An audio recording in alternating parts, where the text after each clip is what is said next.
That Donald Trump is having trouble choosing a Secretary of State underscores concerns about his ability to manage the international challenges he will face in office, from the aggression of leaders like Russia's Vladimir Putin to the Islamic State to strains among NATO allies. At times, Mr. Trump's campaign talk suggested new approaches; at other times, he offered a jumble of contradictory ideas. His mantra of America First implies a reduced American role overseas, but he has also advocated a tough posture toward adversaries. All of this creates an unsettling unpredictability that has already affected how governments and companies think and act. There is still little sign that Mr. Trump, who has declined daily briefings by the intelligence agencies, understands these threats and how to deal with them. North Korea. An early test may be North Korea, which could soon have enough nuclear fuel for 20 bombs and could deploy warheads on missiles capable of hitting South Korea, Japan and American assets in the Pacific. Experts say the North's production of more and better bombs has increased the chance of a military confrontation. Mr. Trump has threatened to slap tariffs on China's exports, in part to force Beijing to exert more pressure on Pyongyang. As the North's main supplier, China is vital to resolving the nuclear issue. But raising tariffs on the Chinese would risk a trade war and make cooperation less likely.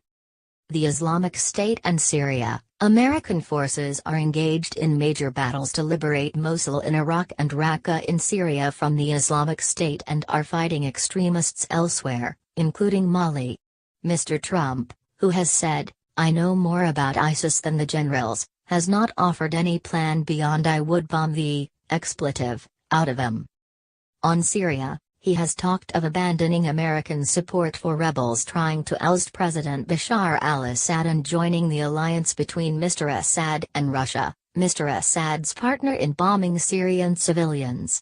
After 500,000 deaths, there's no end to the 5-year civil war, which has created chaos, allowing ISIS to thrive and claim large parts of Syrian territory.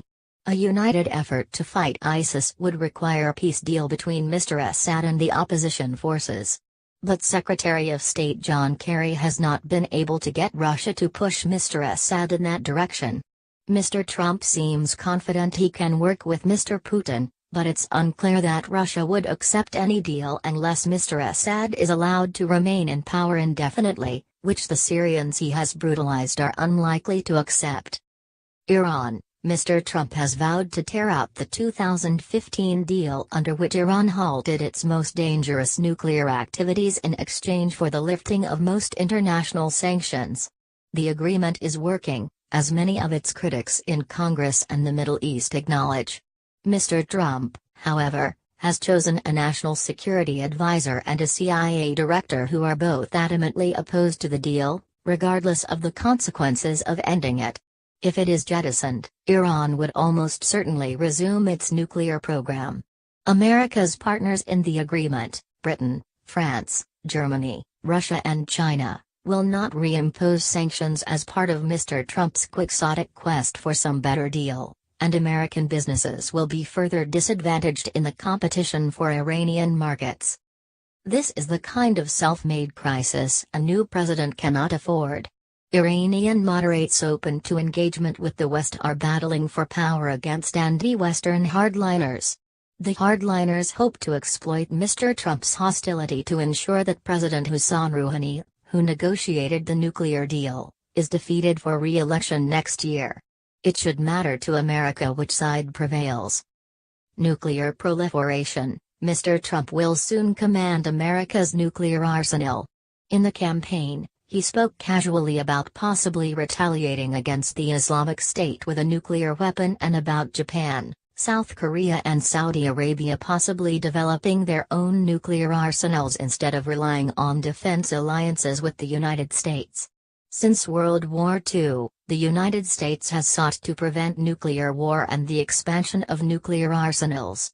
It would be catastrophic if a nuclear weapon is used during Mr. Trump's presidency or if his stance encouraged more countries to acquire such arms. Global order. Mr. Trump's questioning of the value of NATO, other alliances and America's role in the world has shaken the core institutions that kept the peace in Europe and elsewhere for decades. But he has offered no coherent analysis of what is wrong with these alliances or what should replace them. His fondness for strongmen like Mr. Putin and President Abdel Fattah el-Sisi of Egypt, whom he called a fantastic guy, suggests indifference if not disdain for efforts to promote human rights and democracy. He has displayed no concern for Russian expansionism in Ukraine. His plan to withdraw from the Trans-Pacific Partnership suggests a willingness to allow China to expand its influence in Asia. Presidents have wide latitude to act unilaterally in foreign policy and command a powerful bully pulpit. Even so, Congress, career diplomats, interest groups, the media and foreign leaders can help shape, inform and stymie presidential intentions. The world has long relied on the United States to be the steady hand. The challenges will be more complex than Mr. Trump ever imagined. There is little reason to believe that he will provide strong leadership on these fronts, but every reason to hope that he does.